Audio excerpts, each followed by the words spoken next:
आज हम चर्चा करेंगे भगवान कृष्ण, जो कि गीता के नायक हैं, ज्ञान के सागर हैं, उनके बारे में। गीता सब मानव जाति का एक धर्म ग्रंथ है। भगवान कृष्ण जब गीता का ज्ञान अर्जुन को कुरुक्षेत्र में दे रहे थे, उस वक्त ज्ञान किन किन लोगों ने सुना, यह एक रहस्य है। इसको जानना हर मनुष्य को बहुत ज़रूरी है। इसको हम इस प्रकार संबोधित कर सकते हैं।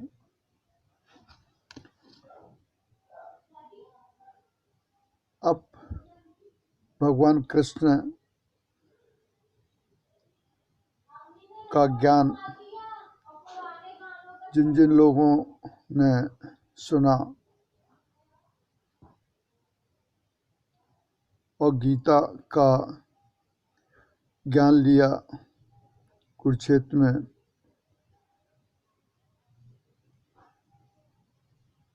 जो ज्ञान कृष्ण ने दिया उसके मुख से निकले शब्द थे। यह कैसे हो सकता है कि उनको भगवान कृष्ण ने सुना? अगर हम गीता को पढ़ें तो उसको हमको अनुभव होगा कि यह कृष्ण और अर्जुन के बीच का संवाद है, जिसको वेद व्यास जी ने लिखा था। उसमें कहीं पर ये नहीं लिखा कि कृष्णावाच, बल्कि उसमें लिखा था कि भगवानुवाच, अर्थात भगवान के शब्द थे जो कि कृष्ण के माध्यम से बोले गए थे। इसका मतलब यह हुआ कि कृष्ण भगवान नहीं थे, वे शब्द भगवान यानी परमात्मा के थे, जो कि कृष्ण के माध्यम बनकर ज्ञान अर्जुन को दे रहे थे। अब हम कृष्ण की यही पहचान के बारे में जानेंगे। सभी को मालूम है कि कृष्ण विष्णु भगवान के 8वें अवतार हैं। भगवान कृष्ण की वास्तविक पहचान को जानना चाहते हैं तो इस श्लोक का भावार्थ समझना होगा। गुरुर्ब्रह्मा गुरुर्विष्णु गुरुर्देवो महेश्वरः, गुरुर् साक्षात् परब्रह्म तस्मै श्री गुरुवे नमः। यहाँ पर हम ब्रह्मा विष्णु महेश तीन ही देवताओं को जानते हैं और उनकी पहचान हम कर सकते हैं, क्योंकि उनका साकार रूप है। लेकिन परब्रह्म, जिसका रूप निराकार है, अनंत है, उसको कोई नहीं देख सकता। उसको कैसे पहचान सकते हैं? उनका तो केवल अनुभव ही किया जा सकता है। यह कण में व्याप्त हैं। वह विश्व शक्ति है जो ब्रह्म स्वरूप है एवं पूरे ब्रह्मांड के मालिक हैं। उनके अंतराल में से निकले शब्द मनुष्य उसकी खोज में है। उनको एक ऊर्जा के रूप में देखते एवं अनुभव करते हैं और इस ब्रह्मांड का अवतरण उसी ऊर्जा से हुआ है। भगवान कृष्ण भगवान विष्णु के 8वें अवतार जरूर थे, लेकिन उनके अंदर परब्रह्म की शक्ति थी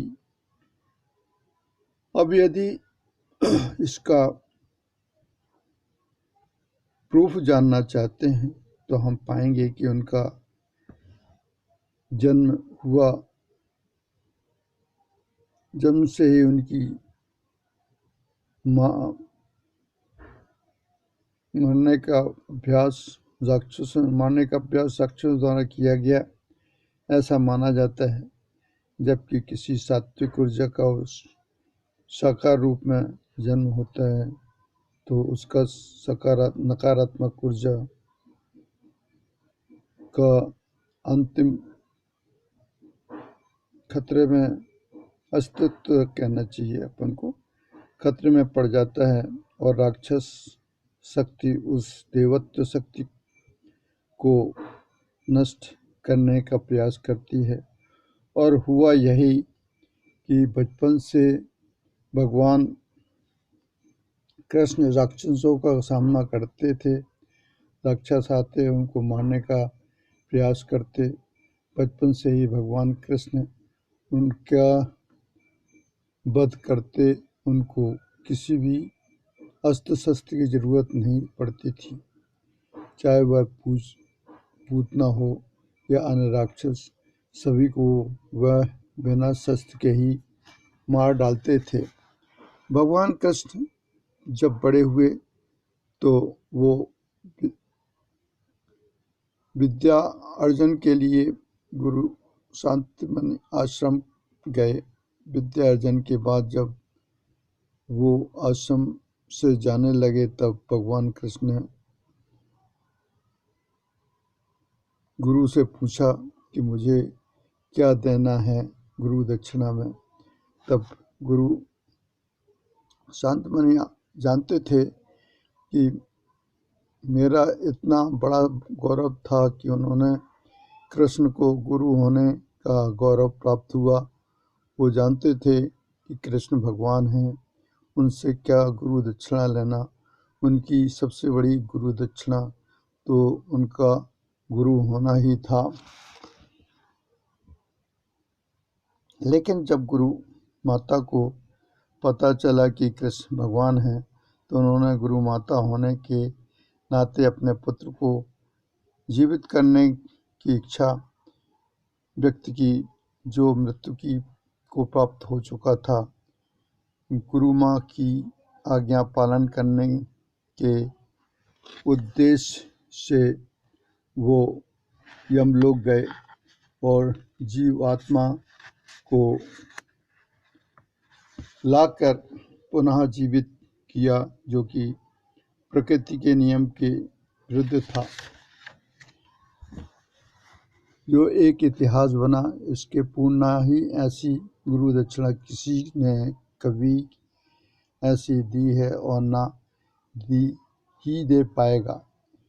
यहाँ पर भगवान कृष्ण ने अपने परब्रह्म की शक्ति का उपयोग किया था और मृत बेटे को जिंदा करके लेकर आए थे और गुरु दक्षिणा के रूप में उनके पुत्र को दिया था। दूसरा उदाहरण इसके पूर्व आता है जब माता यशोदा पहली बार लल्ला कृष्ण को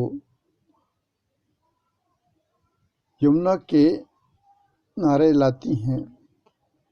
यमुना किनारे पर अपने कान्हा को बैठाती हैं और सहेलियों से कहती हैं कि इनको देखना, मैं नहा के आती हूँ। इसी बीच उनकी सहेली आवाज़ देती है, यशोदा जल्दी आओ, कान्हा मिट्टी खा रहा है। आते ही मुंह खुलवाती हैं और बोलती हैं, दिखाओ मिट्टी खाई है कि नहीं। मुंह खुला रह जाता है। अंदर पूरा ब्रह्मांड देखकर कहती हैं और आपाक होकर मूर्छित होकर बेहोश हो जाती हैं। वो कान्हा जो मुंह खोले हुए थे और योग माया के असर से माता यशोदा उस अवस्था को भूल जाती हैं और कहती हैं, कान्हा को किसी ने जादू टोना किया है और उसका विवरण कर घर वापस आती हैं। यह दूसरा उदाहरण था जब उन्होंने किसी पर अपने परब्रह्म उपस्थिति का आभास दिलाया था। उपर्युक्त उदाहरणों से यह आभास होता है कि उनके अंदर परब्रह्म की शक्ति थी और उनको किसी भी शस्त्र की जरूरत नहीं थी। भगवान बचपन से ही जो मुरली बजाते थे वह ध्वनि परब्रह्म की ही थी। जो मुरली उन्होंने वृंदावन में बजाई, जो गोकुल में बजाई, और उसके बाद भगवान कृष्ण ने कभी मुरली नहीं बजाई।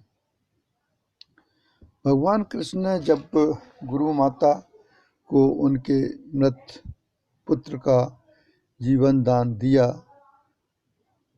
उनको पता था कि वो अपने ही बनाए नियम को तोड़ रहे हैं। उसका विहीन होना पड़ सकता है, जो कि उसके बाद उनको परब्रह्म सत्ता से अलग हो जाना पड़ा।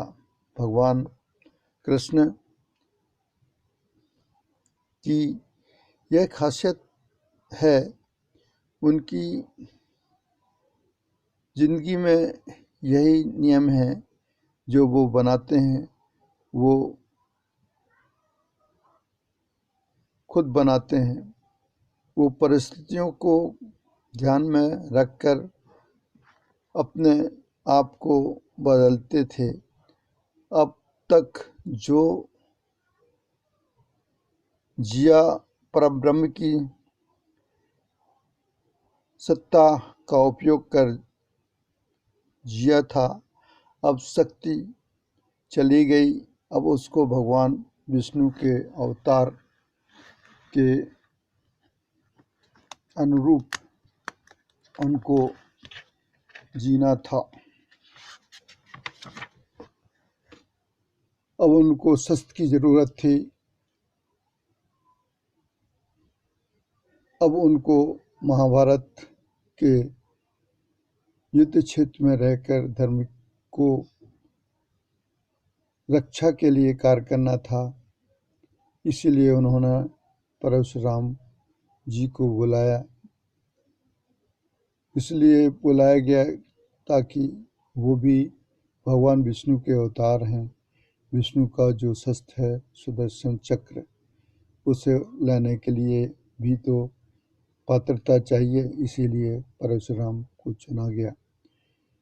भगवान श्री कृष्ण के ऊपर उनकी शक्ति की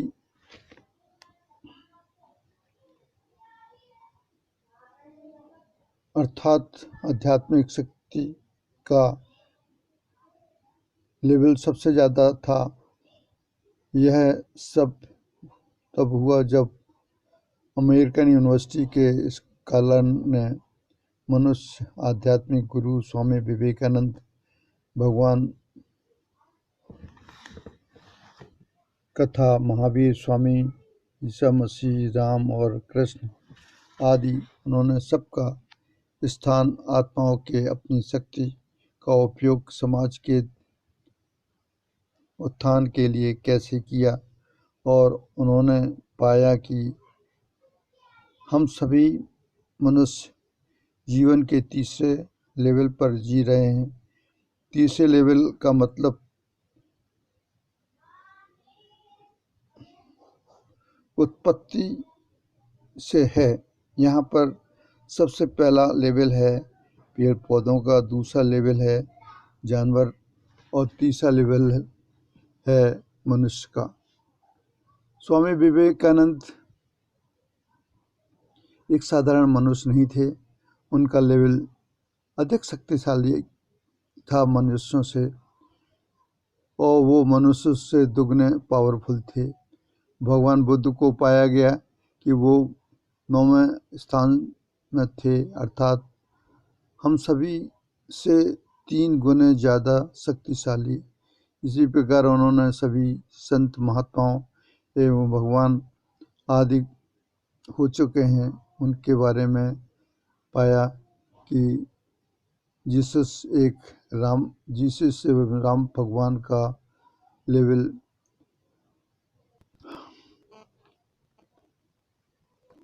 शक्तिशाली था और वो उतना ज़्यादा नहीं था जितना ज़्यादा भगवान कृष्ण का था।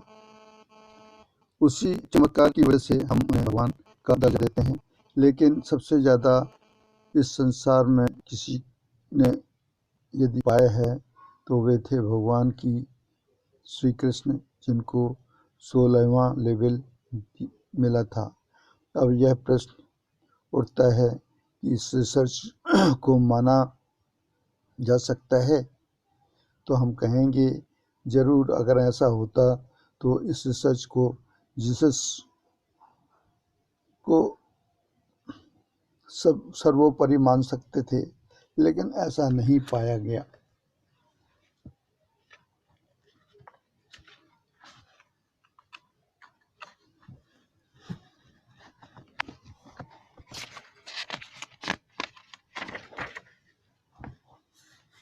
इस रिसर्च से यही मतलब निकलता है कि भगवान कृष्ण के पास मनुष्य से 4 गुना ज़्यादा पावर था। अगर हम भगवान श्री कृष्ण के बारे में सोचें तो हमको अनुभव होगा कि वो एक ऐसे विलक्षण शक्ति के धनी थे। इसी कारण परमात्मा निराकार ब्रह्म, जिसको हम कह सकते हैं, पूरे ब्रह्मांड के स्वामी थे। भगवान कृष्ण को माध्यम बनाकर उनके मुखारबिंदु से गीता का उपदेश दिया गया, चूँकि उनको उनके पास निराकार ब्रह्म एवं भगवान विष्णु से शक्ति निहित थी। अर्जुन का संदेश भगवान कृष्ण पर अब होता है। अब वो योग के बारे में आदेश देते हैं, फिर भी अर्जुन कर्म नहीं करना चाहता है, तो भगवान कृष्ण के विषय में अर्जुन को बतलाते हैं, उनको कर्मयोग बताते हैं। यह कर्मयोग ऐसी विद्या है जो कि भगवान ने सूर्य भगवान को इस योग के बारे में बताया था।